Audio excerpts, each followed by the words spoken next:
we talked about earlier, hit high, hit low. We're listening to see if it's solid up top and up and below to see if there's a locking mechanism there.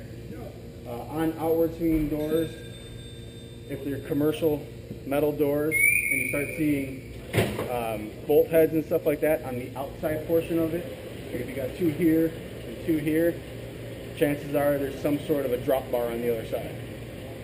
That is going to be a nice case hardened steel, and you're not going to force it, so you have to cut through it. Or it may even be easier to go through the wall next to it. Same thing if you're looking up top or down below and there's a couple of bolts. There may be cane bolts that go up or down into the door or into the frame. There may be anything on the back of a commercial door. You know, like whatever these people want to put on there to keep themselves safe or to keep their store from getting broken into, they're going to do it. They don't care about us getting in there. We have to work around it. Some of the other things we can do is we can attack the hinges if you need to, cut them off with a circular saw, or cut off saw, I mean.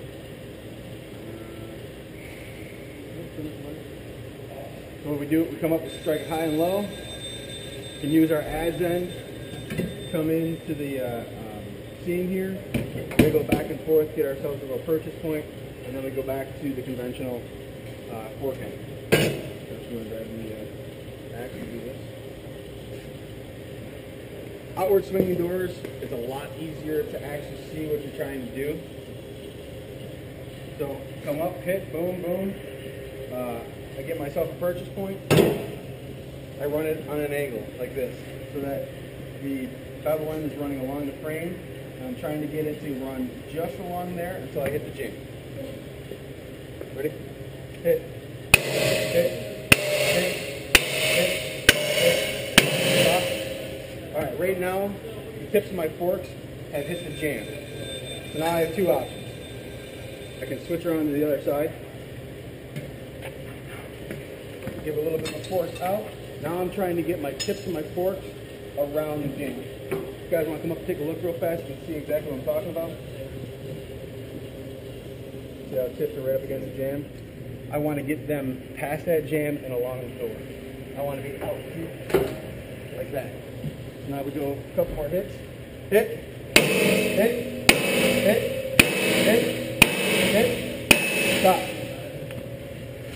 I'm solid in there. If you take a look around the opposite side, you can actually see that the forks are past the door itself and are resting on the jam.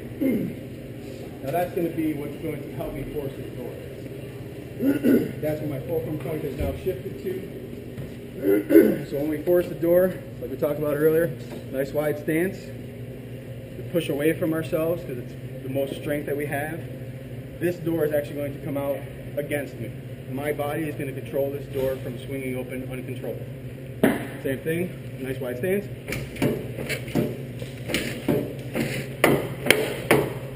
Remove the simulator. And force.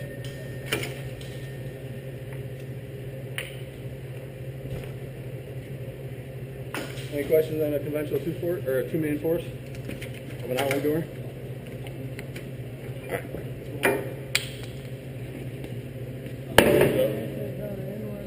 Yeah, I know.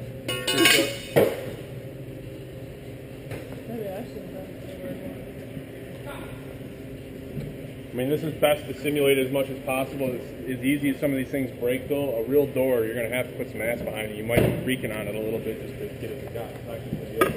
Boom, sometimes they will, sometimes they won't.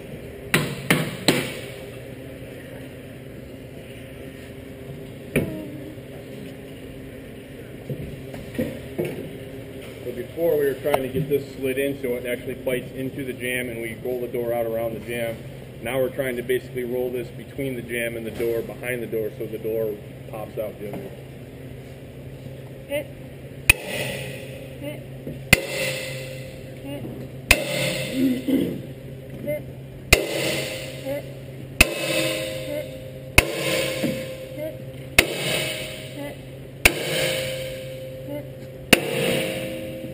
Okay, hear that pinging? That means you're up against the jam, right?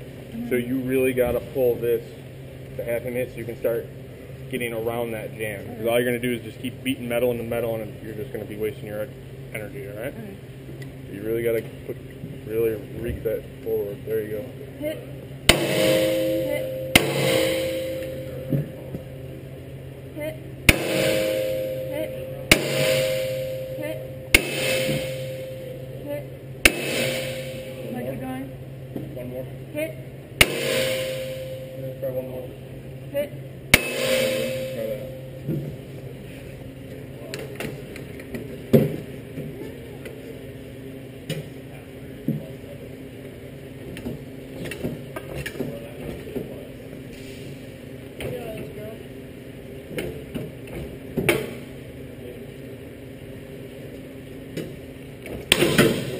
There you go.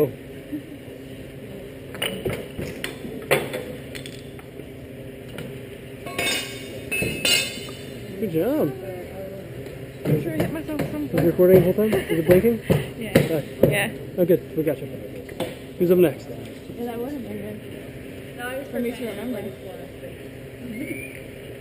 Don't make the same mistake. I didn't have mine down here. I'm smacking it. Like I said, it's nice with Yeah, an outward smack. swinging door because you can actually see what your tool's doing. Yeah. And you know when you're placed. And you're not kind of guessing like you are with an inward swinging. With a metal like commercial door, this is what you're going to have to do. You're like how we had to pull it real tight to get around the jam. Yeah. You're not going to pound through that jam. A wooden door, you might not have it lined up correctly, but as you pound it, it's just going to blow through that jam and do what it needs to do. Where a steel door, it's all about placement in order to get it to work.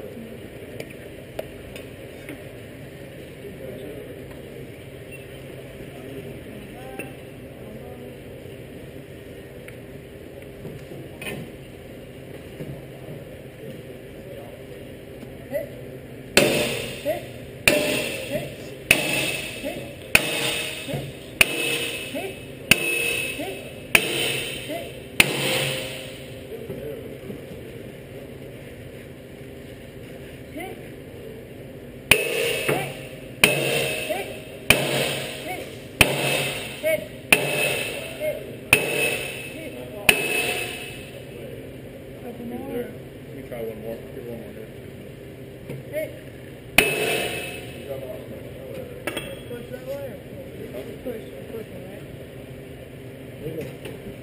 You're gonna fall on your face. Be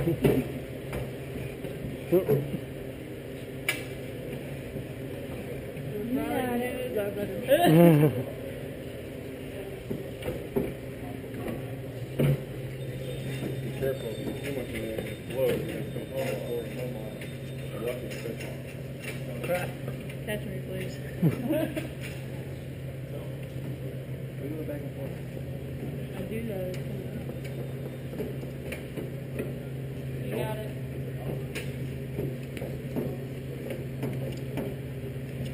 You're kind of strong.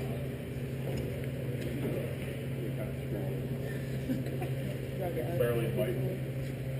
Torque off, man. Is it wood? Yeah.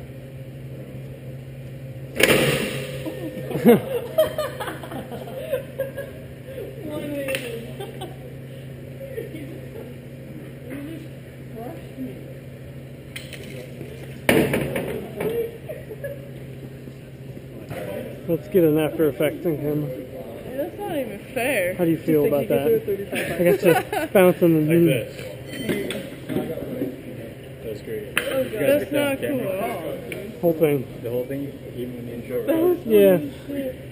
Can we use that as part of our class? Yeah. Oh. Teaching.